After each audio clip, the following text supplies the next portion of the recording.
in the advent of fake news and disinformation in my country. We need to work it out. We need to prove that we are the voice of the people. We are the media. We are the facilitators. Ani-ana ang mga balita nga nahagpat sa Newsline Philippines Information Center. Ako si Paul Palacio. Tutok na!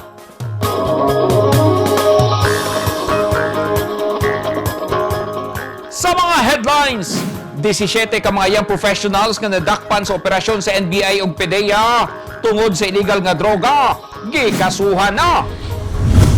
Vaccination sa mga batanon sa Davao del Sur, gisugdan na sab.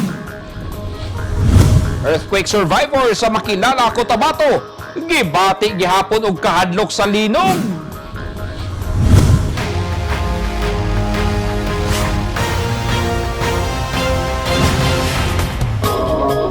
Sa detalye sa atong mga balita, naburuka ang kalibutan sa social media dihang gipagawa sa Philippine Drug Enforcement Agency Region 11 ang report nga dunay 17 ka mga individual ang nasikop sulod sa usa ka beach resort sa Barangay Pindasan sa Mabini, Davao de Oro niadtong Sabado, Nobyembre 6, 2021. Mas mingsaba ang social media dihang dunay may reklamo nga adunay mga pangalan nga wala maapil sa mga dinakpan. Pila bagayod kabuok ang dinakpan. Kinsa man ang wala maapil sa listahan. Ani ang report.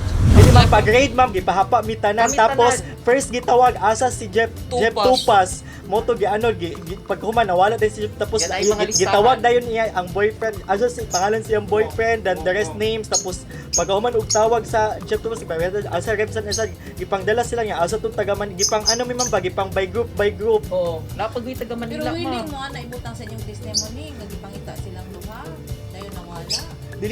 Dili man duha ang nawala ma'am. Daghan man nawala ma'am, di lang man duha. Daghan kay nangawala ma'am. Natingalagan ini nga Tingala mi hanong naay ing ana nga daghan man mi. ang pagduol nila sa mga ma'am na sila gunitan nga murag logbook. Siya asa diri si Kuan, asa diri si Kuan. Ano ang mga pangalan sige daw imong report. Asa diri si Asa si Jeffrey Tupas, asa diri si Wong, asa si ano diri ana-ana. Mao kana ang tingog sa mga batanon sulod sa selda sa National Bureau of Investigation. Kung atong tuhuan ng ilang bersyon, usa sa mga naabdan sa pagpangronda sa taga-PDEA ug NBI si Jeffrey Tupas, ang information officer sa Dakbayan sa Davao. Sa iyang opisyal nga pahayag, matud ni Tupas, mitambong siya sama sa ubang giibitahan. Apan, pagkahuman kuno nila og kaon, milikaw kini kuyog ang iyang uyab ug usa pa ka kauban. Apan, mao kini ang versyon sa iyang mga kauban. kinsang pangalan ng unang first gitawag? Jeff Tupas. Yung unsa ingon ninyo? Ay mo sa mo sa PDEA siya sir relax lang mo siya kay visitor lang mo sir ang gipanawag mo to ang main targets mo gibilid mi sa field sila gilahi sila.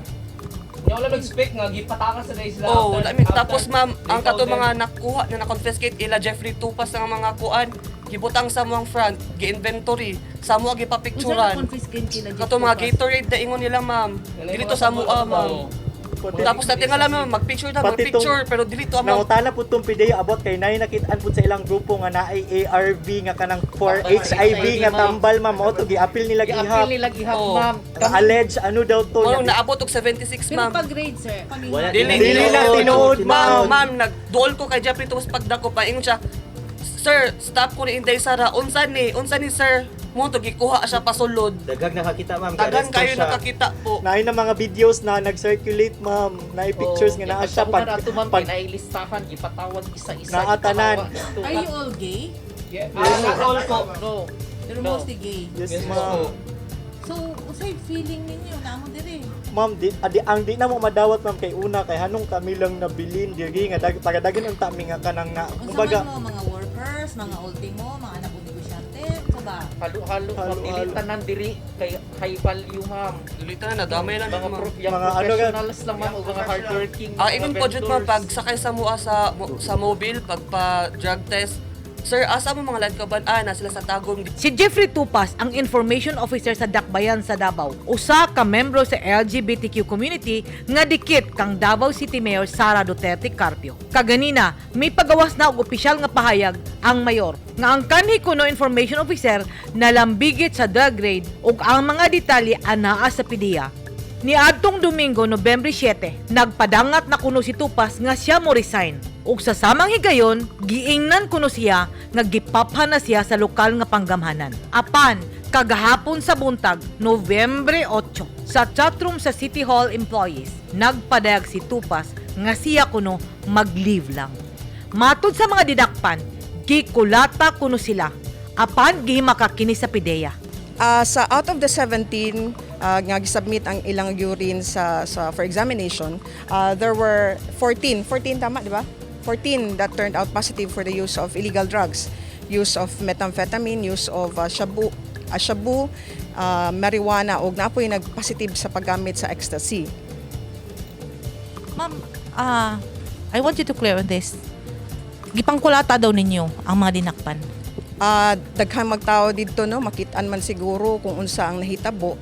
Wala tay ginakulata o dili nato na trabaho ang mangulata, dili man kinahanglan mangulata. Kung unsa man ang ilahang statement, well, siguro during the operation, syempre there was a bit of commotion na siguro nasamaran, but definitely walay kulata or unsa bang mga pangbisikal nga nahitabo during the operation. Akong gipangutana si Director Lovitus. Ma'am, naay naga-question no, nganong wala daw si Jeffrey Tupas dito sa inyong listahan? Well, we stick by our statement nga we filed drug cases against the 17 drug personalities, and these 17 drug personalities are already facing charges in the prosecution's office. So kana ang amo ang statement, and we will stand by it. Walay ning atubang kanamo nga taga NBI kay matud nila ang lead agency mao ang PDEA ug igo lang sila misuporta.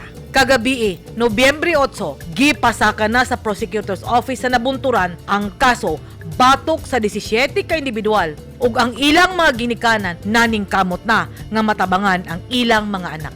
17 ka individual ang anak karon dinhi sa selda sa National Bureau of Investigation. Daghan ang misinggit nga unfair kuno ang pagdakop kanila tungod kay 50 sila nga miatender sa maong party ug 17 lang ang nadakpan. Kung atong tuhuan ang mga saysay sa atong mga napangutana, naidagko nga mga pangalan nga nawala sa listahan. Nang hinaot lang kami nga patas ang investigasyon ug dili lang puniton ang mga tao o ang mga suspitsado nga walay nahibalaan sa kaso ug ang hagit pod sa mga ginikanan ipa-drug test silang tanan aron makita ang katag. Hustisya, fairness, integridad ang naa karon sa utok sa mga ginikanan ug sa katawhan. Kung unsa man ang kamatuoran, ang ayan nga mogawas kini sa pagtaral sa korte. Edith Kaduay, News 10 Philippines, stay safe.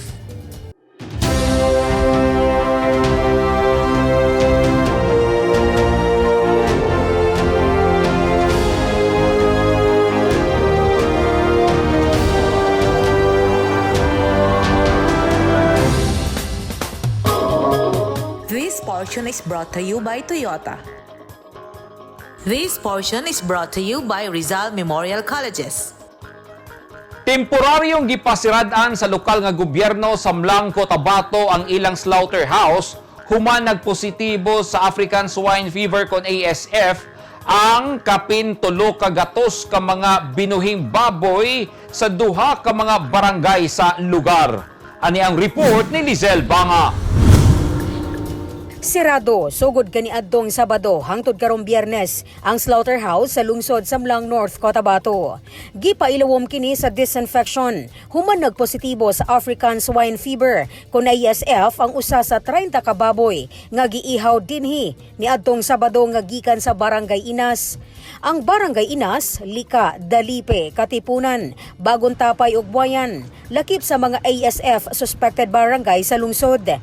Samtang ang mga barangay sa New Antique ug Lawaan hugtanong ginabantayan sa Municipal Agriculture Office nga adunay kaso sa ASF. Nagamiting pa ang team kung saan kami mag-depopulate. Pero so far, itest anay ang mga baboy within 500 meters radius from ground zero. If ever positive, so depopulate. If ever negative, 21 days quarantine and another blood sampling na naman. Lahat ng barangay na affected, yung New Antique at saka New Luwaan, hindi sila pwedeng magpalabas ng no movement of mga hogs. Basta lahat ng production sa hog production, walang lalabas doon. Tapos walang magkatay, walang magpabili. Sa monitoring sa buhatan, mokabat sa 377 ka mga binuhing baboy ang natakbuyan og ASF sa lungsod. Tungod ni ini, gideklarang ground zero sa lokal nga kagamhanan ang duha ka mga apektadong barangay. Nagpasabot, wala gitugot ang pagpagawas o pagpasulod og mga karneng baboy, preskong ihaw man, frozen o kaha giproseso na. Alarming kasi nga may mga barangay na kung saan may mga identified na nag-positive sa ASF. At sa ngayon, they are declared as ground zero, parang pula na walang lalabas at saka wala rin papasok na katinang baboy. So aasahan po ang mahigpit na checkpoint regarding to dito? Aasahan talaga sa lahat ng mga border namin.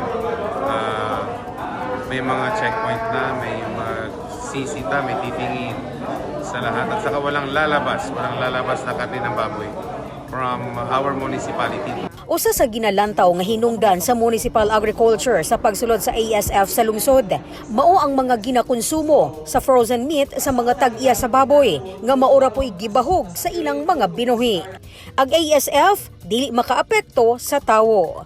Lizel Anyon Banga, Newsline Philippines, Province of Cotabato. Stay safe.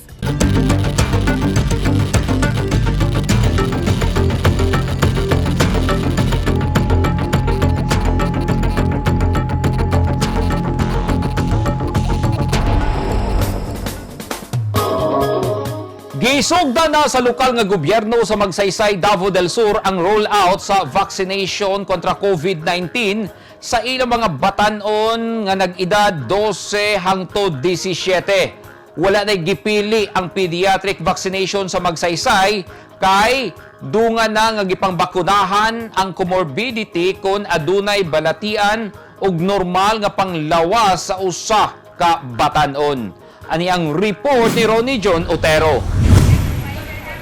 Usa sa nakadawatog anti-COVID-19 vaccination ang 15 anyos nga si Francis Pinida, residente sa Bansalan, Davao del Sur. Midayo pa siya sa silingang lungsod sa Magsaysay aron lang maturukan og anti-COVID-19 kay ang Magsaysay mo'y unang nagpatuman og pediatric vaccination sa probinsya sa mga edad 12 hangtod 17. Nadagdagan ako ang safety sa akong body and akong maingon lang kay akong gusto maingon sa mga kaedad na ako kanang pabakuna lang ko kay para paspas ang pag-recover sa naming mga anak. Sumala pa ni Dr. Francis Margaret Casimiro, ang temporary treatment facility doctor sa Magsaysay, nga gisugdan na nila ang pagbabakuna sa mga batanon sa tinguhang nga makapot nila ang herd immunity. Nagapahibalo nga kami diri sa RHU Magsaysay nagasugod na og dawat sa mga pediatric patient 12 to 17 years old nga naay comorbidity o mga walay comorbidity. Kagahapong adlaw, gisugdan ang rollout sa anti-COVID-19 vaccination alang sa mga batanon. Gawas sa general population, gipaspasan usab sa LGU Magsaysay, inabagan sa RHU Magsaysay ang pagbakuna ngadto sa edad 12 hangtod 17 anyos. Target ni ini nga mas mapadali nga makabot ang herd immunity aron nga mobalik normal na ang kinabuhi sa katawhan. Ronnie John Otero, Newsline Philippines, Province of Davao del Sur. Stay safe.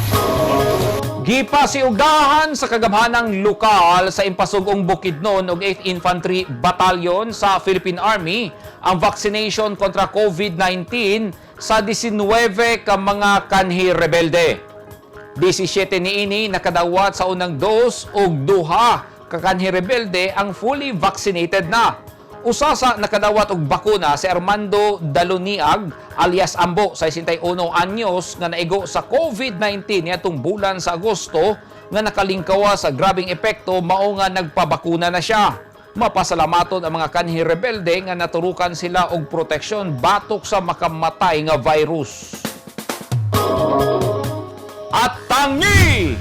Presyo sa bugas sa ubang lungsod sa Davao del Sur, may barato!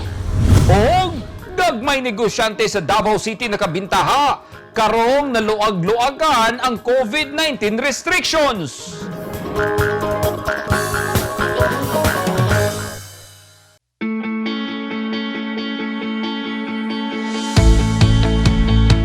Gusto ba mo og barato ug orihinal nga mga construction supply? Sa kadaghan sa imong pilian, all-in-one ang imong pagpamalit. Tara na sa 3M1 ug T-Square Lumber and Construction Supply na himutang sa daang Hardika, Lanao ug Dayo Street, Kidapawan City. Naging mapaghamon ng taong 2020 sa bawat Pilipino at sa Philippine Charity Sweepstakes Office. Nakapanlulumo at nakapanghihina, ngunit hindi tayo kapwa susuko. Mula noon, ngayon at sa hinaharap, asahang makakasama ninyo ang PCSO sa pagbangon ng Pilipino sa anumang pagsubok. We will get through this crisis as one nation. Ang mga taong dunay mga ginahambin nga mga grabing mga balatian o comorbidity, hilabi na ang mga senior citizen, sila ang mas delikado nga maigo sa coronavirus disease COVID-19. Busa dubling pag-amping ang himuon og tambali ang mga ginahambin nga mga sakit. Ang pagtumar sa Bilonga Gold Herbal Capsule is a food supplement makatabang aron mapunggan nga musamot ang mga balatian. Turmeric uluyang dilaw ang nagunang sagol sa Bilonga Gold. Gisagulan og sodium ascorbate o vitamin C aron mas mulig-on ang immune system. Ang Bilonga Gold Herbal Capsule mapalit sa mga butika.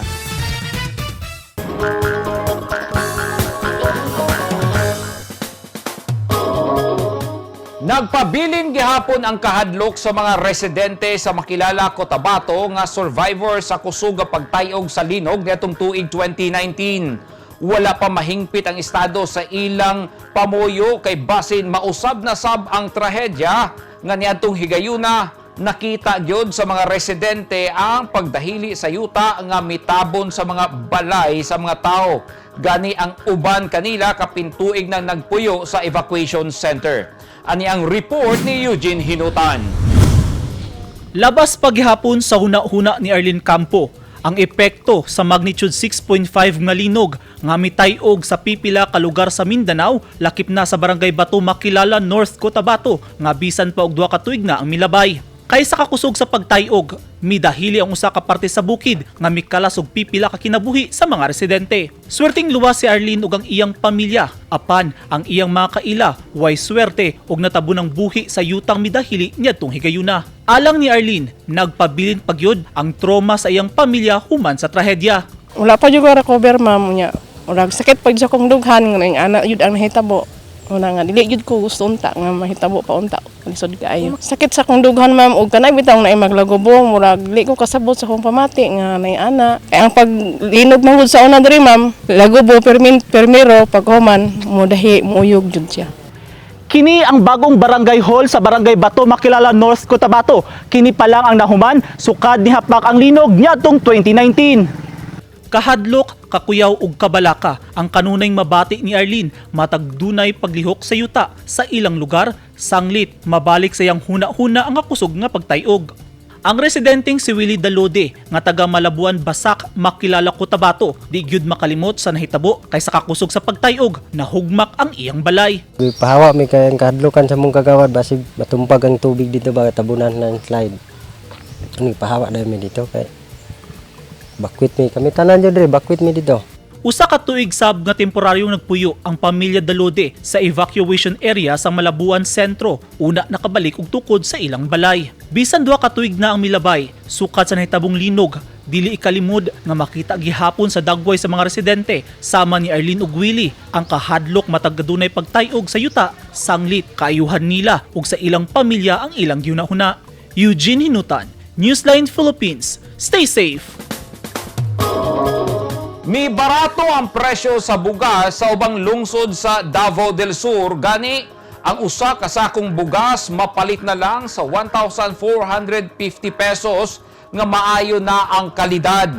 Usa sa nakitang hinungdan sa baratong presyo tungod sa grabing supply niini. Ani ang report ni Ronnie John Otero. Bisa nag-ulan, naningkamot gihapon si Jason Casa sa pag-atiman sa iyahang basakan sa barangay Manga, Matanao, Davao del Sur. Iyaha kining giandam para sa sunod nga planting season. Buot niyang maningkamot aron adunay ipakaon sa pamilya, bisan og tabla-tabla ra ang kita ug usahay lugi pa siya. Aminado si Casas, nagpait silang mag-uma. Ilabi na karon nga grabing supply sa bugas. Wala pa'y labot ini ang kompetisyon sa mga imported rice nga makapapit usog samot sama nilang mag-uumang Pilipino.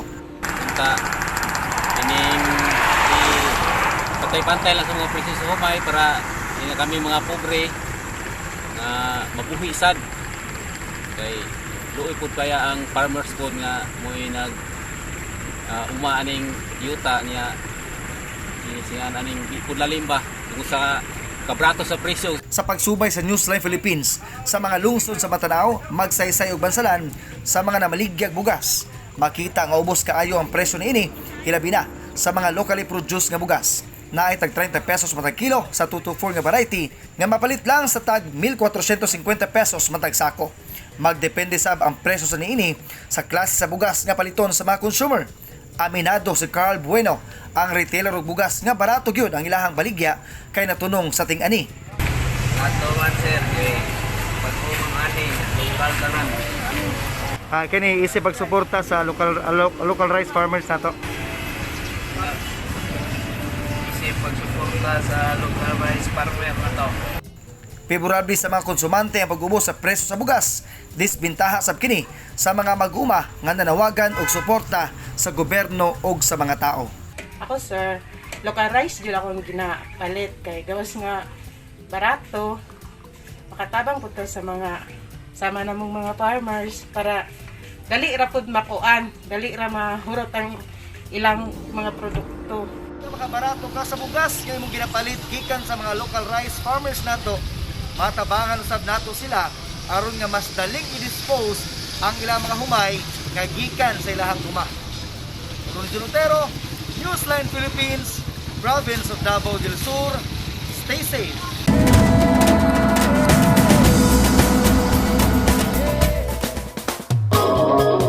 Nangalipay ang ubang negosyante sa pagluwag sa protocol kontra COVID-19 kay mas makalahutay na karon ang ilang pagsustento sa pamilya. Sama na lang sa manindahay og balot sa Barangay 7-A sa Mount Apo Street, Davao City. Diin ang iyang diskarte sa pagpaninda adunay relasyon sa kampanya sa gobyerno batok sa makamatay nga virus. Ani ang report ni Eugene Hinutan. Ganadong ginaplastar ni Mary Jean Boter ang iyang baligyang balot og penoy sa Barangay 7-A, Mount Apo Street, Davao City. Sukad gideklara ang pandemya, mikunhod ang kita sa mga manindahay og balot.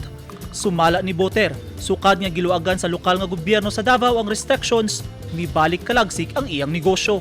As of now, sir, murag kusog-kusog na gyud ang amo ang kanang halin sa balaas before. Kay before, sir, mga almost 80% ang nibaba sa moang sales. Karon murag nisakasaka na siya mga almost 40% na niloglag na ang kanang protocols karon sa gobyerno. Apan dili lang ang balot og penoy ni Boter ang gibalik-balikan sa iyang mga suking customer. Kay naanay twist sa iyang negosyo, kay ang suka nga pagpadugang sa lami sa iyang baligya mo'y usas na nakahatag og gana sa mga mamalitay. Oh, first yun na tanang suka mo rin na. Maka-intimidate yun na. Mukhaon ka. Pwede pang may day, picturean. Tapos, ang Moderna lang sa ako. Ay! Bakunado naman ko, Astra. Pero dili makaangkalang sa Moderna lang. Sumala ni Boter, pinaagi siyang pinasahing pangalan sa suka, mapahinumduman ug baawhag niya ang iyang mga customer na magpabakuna. Kay pangalan niya sa brand sa bakuna ang mga suka. Naay mild ang kahalang ug naay pinakahalang depende sa gusto sa customer. Before, sir, isang amo ang mga pangalan sa mga suka kay mga hugot-hugot na siya. So by level 1 na dili halang up to pasaka na pinakahalang. So karon na idea na mo sa ko ang bana na mag-change na pod mi og marketing strategy na mao na mo nahon-nahonaan na ang kanang mga bakuna. Level 1 is mao ni siyang amo ang dili halang. And then level 2 Sinovac, gamayng halang. Level 3 halang na siya na Pfizer. Level 4 is AstraZeneca, halang na gid ni siya. So level 5 pinakahalang na gid siya. So kaniya nga mo ang mga pangalan sir kay gis sabay na po namon siya sa bakuna na kanang asa to'y pinakaisog dili kay isog. Then kani pud among suka kay kuan po ni siya kanang tuba, organic gid ni siya. Unom katuig ng negosyante si Boter. Gani, gawa sa balot og penoy, aduna sab siya baligyang mga pastil. Nang hinaot si Boter nga pinaagi ni ining iyang pinasahing suka, madasig ang mga tawo nga magpabakuna usab sama niya aron luwas ang kaugalingon sa makamatayng virus. Eugene Hinutan, Newsline Philippines, Davao Region. Stay safe.